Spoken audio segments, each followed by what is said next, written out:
Hey everyone, welcome back to Bear's Warehouse.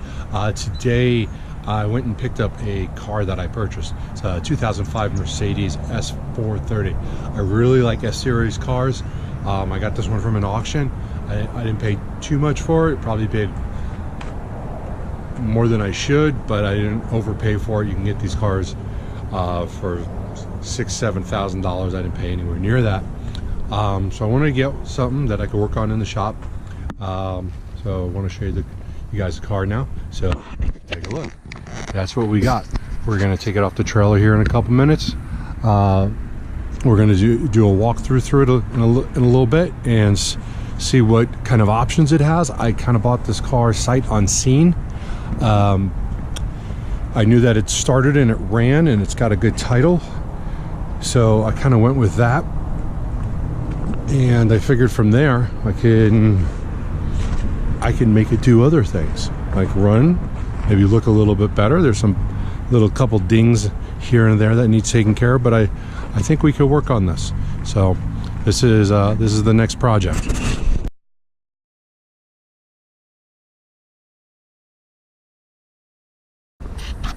Okay, so we've got the car unloaded. We got the hood popped. We've got a lot of messages on the dashboard. We've got both headlights work. Yeah, that's a plus. Got a couple nicks and stuff around the paint, but we have a plan for that. The engine looks fairly clean, not fantastic, but it's not like someone just cleaned it, but it doesn't look torn apart or, you know, somebody hooked up a bunch of wires for another stereo or something ridiculous like that. Got the 3 wiper nozzles. I can tell you one of them doesn't work already. These mirrors do fold back, which is a pretty nice little feature for a 13-year-old car. Interior is in really good shape, except for one spot. See, everything nice and smooth. Get the little pockets here. This says Pulse on it, so I assume that means it has some sort of vibrating seats. Got everything all the way in the back.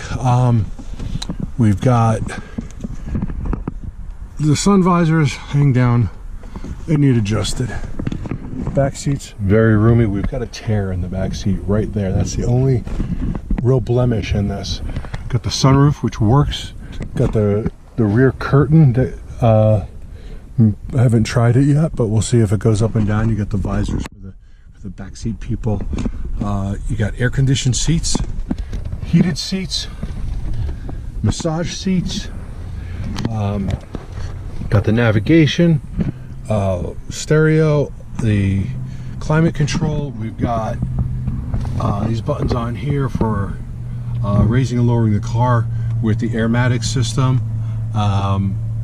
And we got that right in the back. I don't know what that one is. It looks like a hook, like it's going to be towed or something.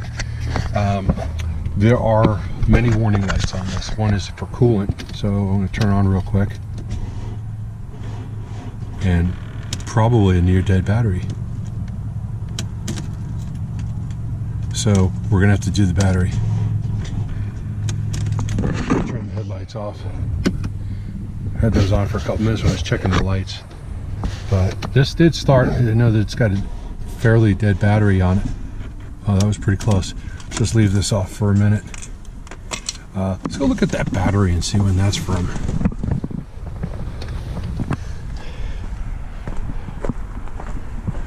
Because the battery is going to need replaced on this. It's, you know what? The battery's in the trunk, isn't it? Okay, yeah, we're going to have to find the battery. Gotta love the German engineering. Weight distribution. So that's probably going to be in the back. I haven't gotten the trunk open yet. The key fob doesn't work and the little latch for it doesn't work, but we'll figure that out. We'll get to that soon. So this is what we got to work on, and it's going to be a fun little project.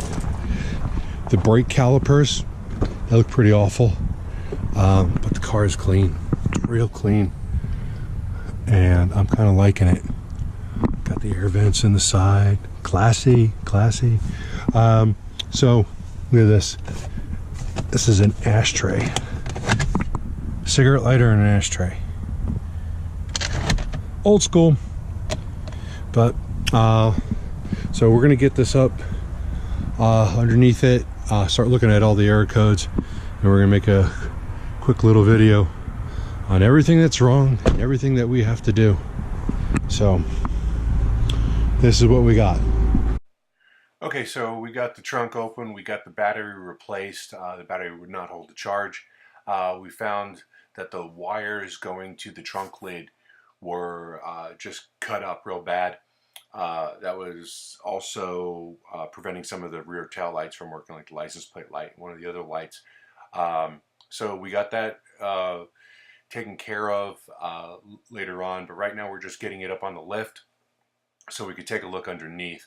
The trunk latch button still doesn't work. We can hear it moving, but it needs some sort of adjustment because it does engage. It's the there's a vacuum system that actually pops the trunk, and we have to get that fixed too. So that's just another item on the list. So the car's up on the lift. Tony and I are looking around. We found a couple of things of interest. We're missing some bolts on the exhaust. It's causing a little bit of a rattle. Not anything else but more than a rattle. We've got some oil at the bottom of the pan, but the car's been sitting around. There was no oil leaking, a little bit low on oil, so we're going to be topping that off. We're checking out the suspension. We know we have a bad strut on the driver's front, and we're looking around trying to see what else we can find. We know that the Airmatic likes to sink in the back, so we're looking for any signs of any apparent leaks. Tires are in good shape. Everything seems to be pretty solid underneath as far as the suspension, except for the front left strut. But as we keep looking around, we're finding a couple things that need to be addressed. Not a lot, but it's just a matter of just doing a good inspection on the car. And we are focused on that left front because of the there's a noise coming from it, and if you bounce the car, you can actually hear a knock. So we know that that has to go. The brakes, absolutely horrible condition. We've ordered front rotors, rear rotors, front brake pads, and rear brake pads. The calipers seem to be good. There's no leaks, and as far as we can tell right now, it is all good. So Tony and I are over here. We're just going to rehook up the wires to the trunk so that everything's working correctly, so that we can close the trunk and pop it, which we later found out that that pneumatic line, that vacuum line, which is yellow in the picture, is not quite sealed properly, or the locking mechanism is a little loose. So we don't want to spend too much time on it, but we got those wires straightened out. We got them taped back up so that it doesn't look like something that's going to catch on fire. So in this next short clip, we received the MB2 scanning device. So we're going to get that hooked up to the car, and I'll unbox it, and we'll see what we can find for any other codes that are coming up. So right now. So we've got a scanner in that we got off of Amazon, Icarsoft. It's an MB2, and this is supposed to find the codes that are related to the Airmatic and the SRS. So we're going to get this hooked up here in a minute, and we're going to see what kind of codes we get up to try and find the problems with the Airmatic system and the airbags. Regular scanners supposedly will not work for this, so I'm going to go get this plugged in, and I'll bring you along, and we'll see what it comes up with. So I parsed the video so you wouldn't have to go through and watch me sit and initialize things and add the car in. So there are a lot of different systems in the Mercedes, and this allows you to check each one of those systems. I didn't get anything on the rear Airmatic, but I did on the front.